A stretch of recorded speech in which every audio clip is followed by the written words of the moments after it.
Now, on 105.9 FM and streaming worldwide on the WMAL app. O'Connor and Company. 5:07, it's Thursday morning on the 16th day of October. Yes, the government is still shut down, but the good news is AOC and Bernie Sanders got a primetime town hall out of the deal. So win-win, everybody. We'll give you the highlights of that and tell you what's going to happen with the shutdown. They're going to have their big rally this weekend in D.C. They're going to capture everybody's email address so they can build their mailing list and raise money. And then the Democrats will blink and open the government again. The mission accomplished as far as they're concerned. Coming up at 6:35, Hans von Spakovsky of the Heritage Foundation. We'll talk about yesterday's arguments at the Supreme Court over the Voting Rights Act. 7:05, Paul Kamenar. Now, he's with the National Legal and Policy Center. They're calling for the disbarment of Jay Jones. Yes, you could have an Attorney General, Virginia, who can't practice law. And then at 8:05, KT McFarland on all things Israel, Hamas, and Zelensky. It's Larry O'Connor. And look who's here. It's Cassie Smedile. Good morning. Good morning. Cassie Smedile, a former Republican comms dynamo in Washington, D.C., and now she brought her talents to the fabulous Coin enterprise. How's everything going there with your fabulous, patriotic, and no-strings-attached credit card service? It's going awesome. We are still on a wait list, but you can join it, coign.com. Still the wait list. That is amazing that you guys have had such demand. We have, and we are about ready to give Turning Point USA Faith $170,000. They were a big winner in a charity vote last quarter, which was really, really cool to That's see. incredible. Everybody was like, we have to do something, and they came out big for them. So, yeah, it's really awesome. You know, let's take a quick moment here because we got plenty of time this morning, Cassie, and we're going to give you everyone the latest on the shutdown in terms of the politics of it and who it seems to be hurting. I know that if you watch the corporate legacy dominant media, it's all the Republicans' fault and they're crippled. Well, according to the polls, even CNN had to admit yesterday that Republicans have absolutely shot up in their chances to maintain the majority coming up in the next midterms. We're going to play that audio for you in a second. But I just this is a great opportunity to remind everybody about Coin and what you do for them, Cassie Smedile. If people have a credit card with a major bank and, a Visa, MasterCard or whatever, and you're using that, and it's convenient and wonderful, and I use it. I get my points from my airline and all that stuff. So it's good for me. I get it. But those big corporations, they make all this money on the fees of the use of the credit card and the bank, and they've got the influence from these outside groups to spend that money on stuff that is completely contrary to my values and my beliefs. You guys are the opposite, right? Yes, that's right. If you ever just start, doom scrolling at night, the Claremont Institute has a great breakdown of what they're spending your money on, the money they profit off of from you. And it's causes that will cause you to lose sleep, frankly. Yeah. But so Coin came for conservatives, by conservatives. It is a Visa-backed credit card, runs like every credit card in your wallet, with one big difference, that a portion of every dollar you spend goes into our Coin charity bucket. And then every quarter, we present our cardholders with 4 values-aligned charities, and you get to vote. It's kind of gamified. It's really fun. And last quarter, we had 4 awesome charities and really good ones. Travis Manion Foundation was one of our charities. Oh, yeah. Team Impact, really cool stuff. Big, some small. We've had Heritage. But then when Charlie Kirk was assassinated, we just got flooded with messages of people saying, what can we do? And Larry, you're more generous than me probably, but individually we might give $100 to a charity, $50 to a charity. But when you are part of a big community and you're able to collectively give $170,000, I mean, you get to be a part of really making an impact. And sometimes it's TPUSA Faith, which is, of course, a big organization that's doing great things, but is in the news right now. Yeah. And then other times it's a small charity in southern Alabama that is working to help them get back on their feet, and communities helping each other, and or helping after a big natural disaster. It's just a real way to make an impact culture and impact the left where it hurts in their pocketbooks. So it's cool to be a part of. Thanks for that. That's so cool. And it's great that it's going to Turning Point USA, especially in memory of and in the name of Charlie Kirk. And since Coin is now $170,000 for a quarter. That's per quarter. Over $1 million given since we started it just about 2 years ago. That will make a dent, and it will get people's attention over at Turning Point USA. So if you could, just follow up with TPUSA and see if you can get me to one of those rallies, because I want to be on stage when the fireworks go off. How cool is that? Why don't we just put that in studio, Larry? Nothing says you can't have pyro in here, right? Well, other than Washington, D.C. code violations and corporate law and just basic common sense. I mean, you've seen the people who work at the radio station. You want to put fireworks in their hands, really? All right. Maybe yes, I'll Michael get you Shelton, I'm looking at you. Yes, please. This is how small animals get injured. Oh. This is how board operators lose their fingers. We are not going to do this. He needs all of his fingers for the buttons. That's true. Okay, I'll keep thinking on it. Maybe a little confetti or something. The conventional wisdom in Washington, D.C. is that Republicans are getting devastated by the government shutdown. It's benefiting the Democrats, and not so fast. Listen, that is certainly, it's understandable that would be the conventional wisdom, Cassie, because conventional wisdom obviously always tells the story that they've learned last month, last year, last decade, and that has been the story. But on this one, it's pretty cut and dry. It's pretty obvious that the Republicans continue to bring measures every day that would refund the government at Joe Biden levels, and Democrats are rejecting it. And their rejection of funding the government has nothing to do with funding the government. It has to do with trying to prop up the Affordable Care Act, the Obamacare bill. And it's pretty obvious. It's not even complicated, really, to explain. And I've seen even CNN, even Dana Bash has been pushing back on Hakeem Jeffries, saying, well, that's just not true. So I don't think it's helping the Democrats the way they think it is. I don't know if you've observed it from your perspective. Well, I've observed that the Washington Post, the New York Times have all but taken the shutdown out of their coverage. And I think that is a telltale sign. That's the indication. Yes. They know it's hurting the Democrats. They're trying to make everybody forget that it's even happening so as to not do any more self-inflicted harm on the Democrats. But you mentioned the No Kings March. That has been circled on my calendar for a minute because that's this weekend. Mm-hmm. Of course, D.C. is going to be flooded with all of these paid protesters coming in. Yeah. And they're going to overwhelm Chuck Schumer's office. If he caves before Saturday, he will not – I shouldn't say this. This is too extreme. He'll survive the weekend, literally. But, I mean, politically, figuratively, it's going to be a really tough weekend for him. No. At this point, he's writing it out through the weekend, absolutely. And it'll be middle of next week. He will have given them what they wanted. AOC and Bernie got their, big town hall last night on CNN, so they got their publicity. Or, as I like to call Bernie and AOC, the 2028 ticket for the Democrats.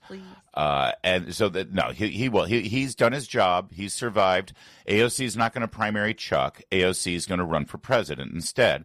And they got everything they wanted. The question is, does it help them in the 2028 election, the midterms? Well, CNN's Harry Enton did some numbers there, and they've got some before and after about where Republicans and Democrats stood with the American people for re-election to continue their majority in the House, or for Democrats to take over the majority in the House. And the numbers, not so good for Democrats. We're going to play that for you in just a moment. And, boy, I really got to tease this up. Are you ready? Hakeem Jeffries yesterday, he tried to rap.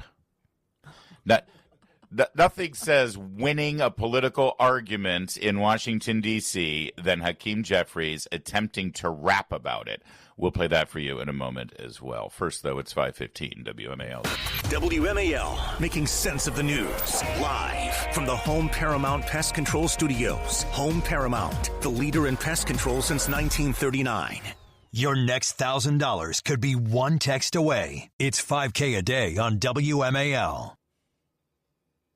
House Republicans shut the government down. Then they ran out of town.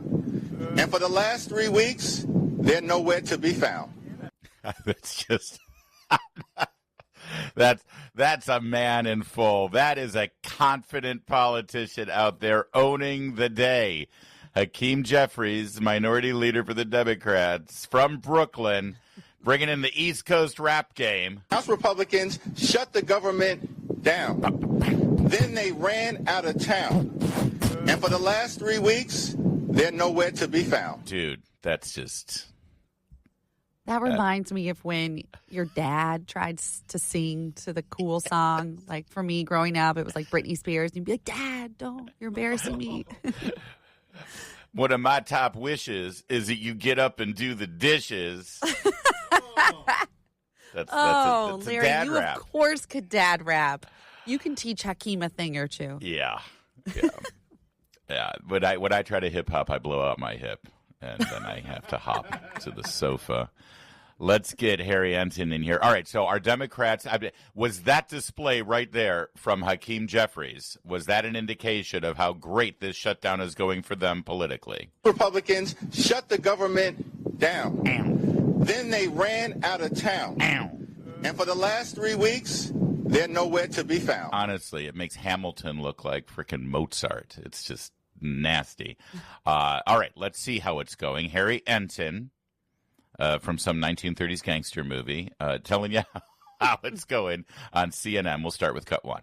Okay, so, if you go back 6 months ago, you go back to April, Kate Baldwin, what were we looking at? Well, we were looking at the Democrats with a very clear shot of taking control of the U.S. House of Representatives, according to the Kalshi prediction market odds. We saw them at an 83% chance. But those odds have gone plummeting down. Now we're talking about just a 63% chance, while the GOP's chances up like a rocket, up like gold, up from 17% to now a 37% chance. So we'll look like a pretty clear, likely Democratic win in the House come next year has become much closer to a toss-up at this point. All right, now that's the betting odds markets, which are a good indication, but not necessarily, public opinion polling, and things can change on the betting odds. So let's now talk about how Democrats are looking now compared to the last time they were looking at a midterm after a Donald Trump win. That would be 2017, looking forward to 2018. Cut two. Although still slightly leaning Democratic. What's changed? What are you seeing? Okay, what has changed? Well, why don't we just take a look at the national picture first? Take a look at voters and how they're feeling about things. And we can take a look at the generic congressional ballot. And I want to take a look and compare it to 2017, 2018, right? Because that's sort of the baseline. That was, of course, the first Trump term. That was where Democrats were sort of keeping pace. You go back to April, look at the generic congressional ballot. What you see? You see +3 Democrats in 2025 in April. You see +3 Democrats back in April of 2017.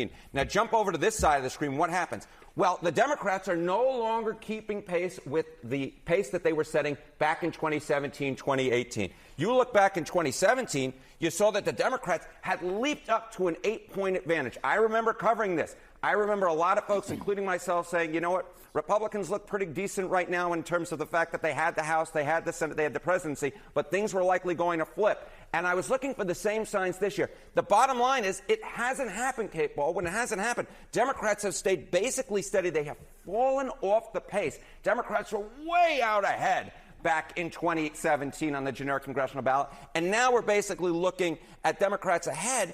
But again, they are so far in back of the pace that they set back there. And so I think what a lot of folks are seeing, folks like myself, are saying, wait a minute, given what we might be seeing in redistricting, is this +3 going to be enough, Kate Baldwin? Well, that's what I was going to. Good question. So now let's move on to the redistricting efforts that we've seen Republicans doing and Democrats trying to counteract that in California.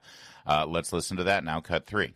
I ask, one change from that cycle is also this mid-decade redistricting effort that we've been covering so much. You add that in, and what do you get? Okay, so we add that, and we take a look at the national picture, but then we, of course, taking a look at the state legislators, right? They are potentially changing things, and there are two things that are going on here. First off, net mid-decade redistricting gains. If both sides max out at this point, there are more Republican gains possible than Democratic gains. Yes, the Democrats might try to counter a Texas and a California, but you go along in the different states, and basically Democrats run out of room where Republicans are able to gain and gain and gain.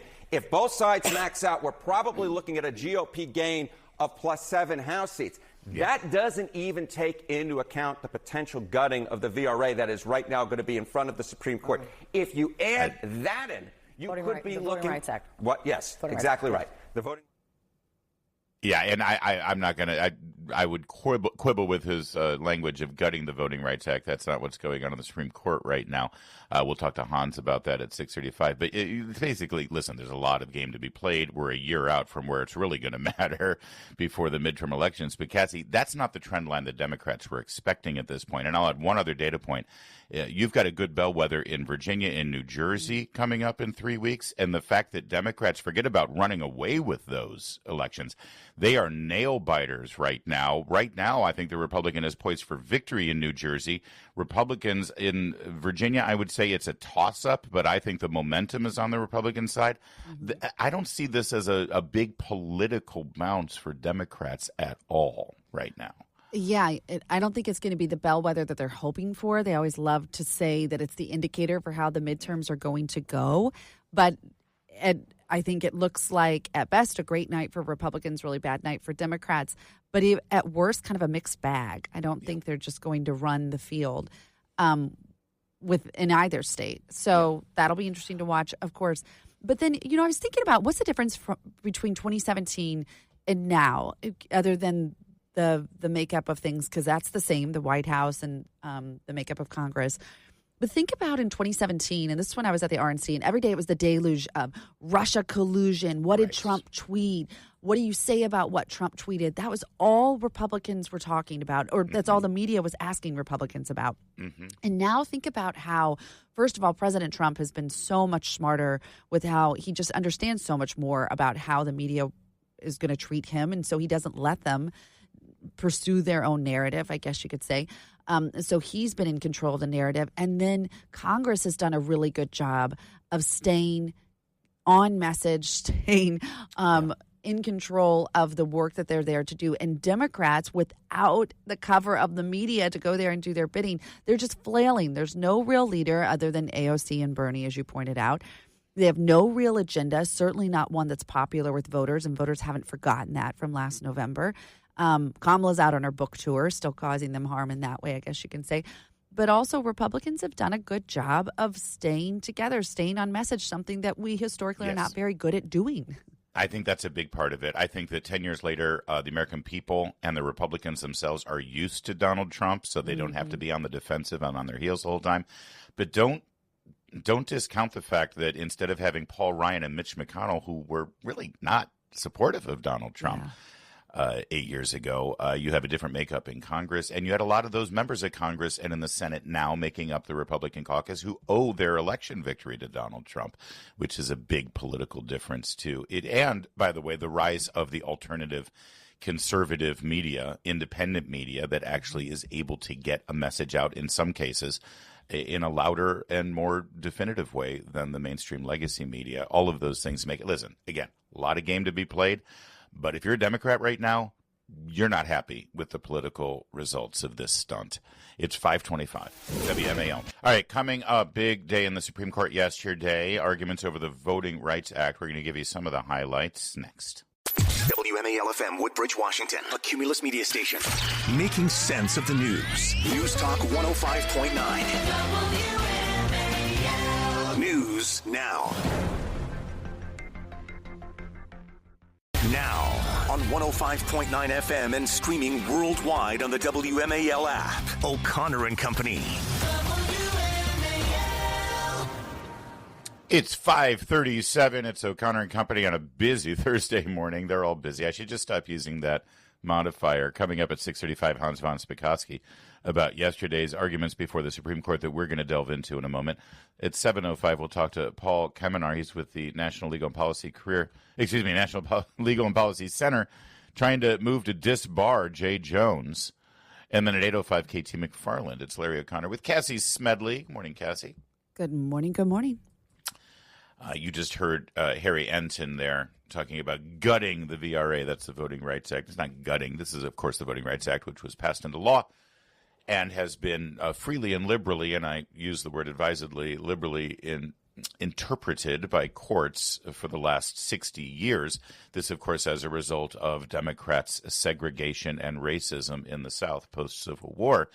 And, of course, now we look at some of the congressional districts that have been carved out that are openly described as a black district. Oh, that district, that's a black district. This district, this is a black district. They specifically draw out these racially defined districts. We're told to give representation to those who were denied representation historically in this country. And historically, that is true. They were denied representation by the aforementioned racist, segregationist, white Democrats of the South.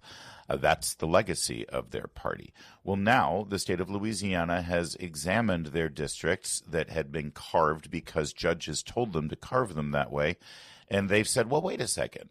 This seems discriminatory because you've got conflicting laws and conflicting rights here, which is always why something goes to the Supreme Court, right, Cassie? It's like, well, these people have a point and these people have a point. Who wins? And then the Supreme Court gets to come in and say, well, neither group wins. The Constitution wins. So the question is, if you're going in to try to legally remedy people who have been denied their rights historically in this country, 60 years ago you do that and you create a law that allows for the racial gerrymandering of districts so that black voices are heard in their legislative bodies. 60 years later, do those conditions still exist? And, by the way, now that you have new laws that have been introduced saying you can't discriminate based on race, well, isn't that, by definition, discriminating by race? It's a tough question to answer, as you can imagine. And that's why it reached the Supreme Court yesterday. Did you monitor any of these arguments or any of the coverage on it? I'm curious. This is where I appreciate Twitter. I monitored via Twitter. No. I'm with you. I think it's really good. But Yeah. what? Oh, you didn't sit and listen to 2 hours of oral arguments at the Supreme Court? You know, No. if only there were enough hours in the day, Larry. But no, but it's very interesting, yes. It is. And once again, Ketanji Brown Jackson showed herself not to be a justice judiciously observing the facts in the matter. She engaged in these arguments as an advocate, and she made some remarkable statements.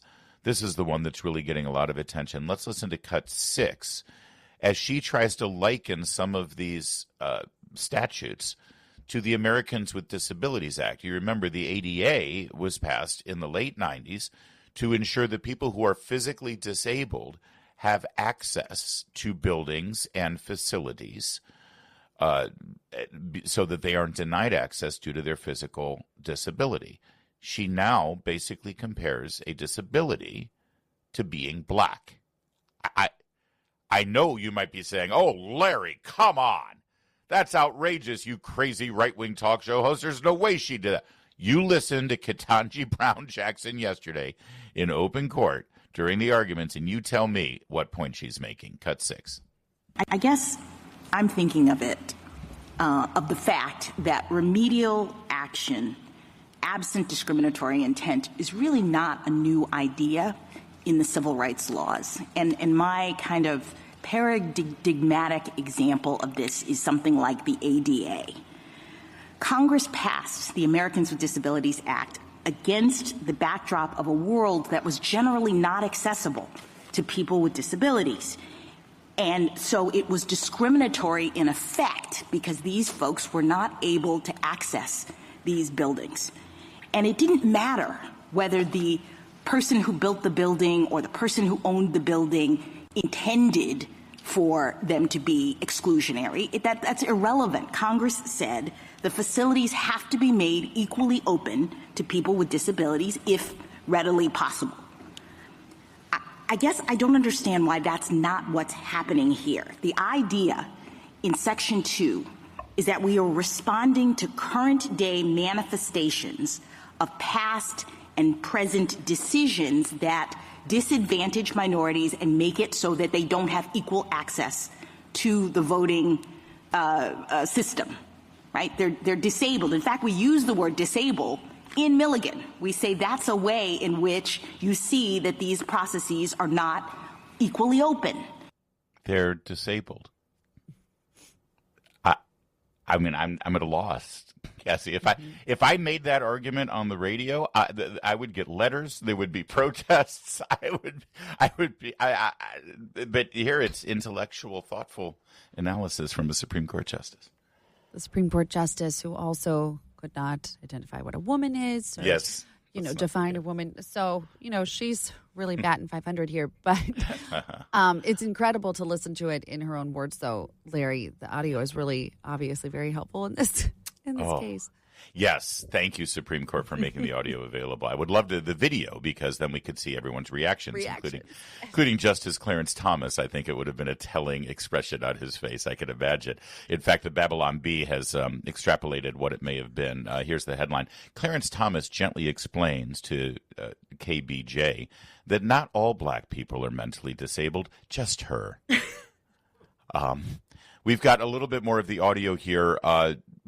Most specifically, the argument the NAACP lawyer made in support of the racial gerrymandering in Louisiana. Basically, she says, and you'll hear it from her own lips, we have to have these districts because white Democrats won't vote for black people. I'm not making it up. You'll hear it next, 5:44. Mark Levin, weekdays 6 till 9 on 105.9 WMAL, making sense of the news. So that they don't have equal access to the voting system, right? They're disabled. In fact, we use the word disabled. Oh, my gosh. Ketanji Brown Jay. Honestly, you just imagine Clarence Thomas rolling his eyes, looking at his hand. Child, ugh. It's all right. All right, so here is the argument from the NAACP lawyer who's trying to say, no, we need these racially gerrymandered districts. We need to have an extra district here. And there, by the way, the Democrats and many others are trying to make the case that obviously they're trying to correct the wrongs of past segregation and racism. And I get that. Obviously, no one's denying that is part of the history here, especially in the South and especially in states that were dominated by Democrats. We get that. That's who they are. It's their legacy. But the problem here is that what it turns out being is not, now we're getting black representation. It just ends up, and we can see in real time what happens. It's a Democrat district. What they're doing is falsely adjusting how they district a state to make sure that there's an additional Democrat district that normally would not be there, but they draw the line specifically to make sure that it's black/Democrat. That's what's happening. Here's the NAACP lawyer explaining why this is necessary. Listen closely. That's right. And in the state of Louisiana, that analysis was conducted in the Nairn case, and it was clear that regardless of party, white Democrats were not voting for black candidates, whether they were Democrats or not. And we know that there is such a significant chasm between how black and white voters vote in Louisiana that there's no question that even if there is some correlation between race and party, that race is the driving factor. I just want to comment on the Solicitor General's suggestion? Yeah, let's just one more time, 7A, in case anyone missed it. White Democrats were not voting for black candidates, whether they were Democrats or not. So, in other words, white Democrats are racist. Mm-hmm.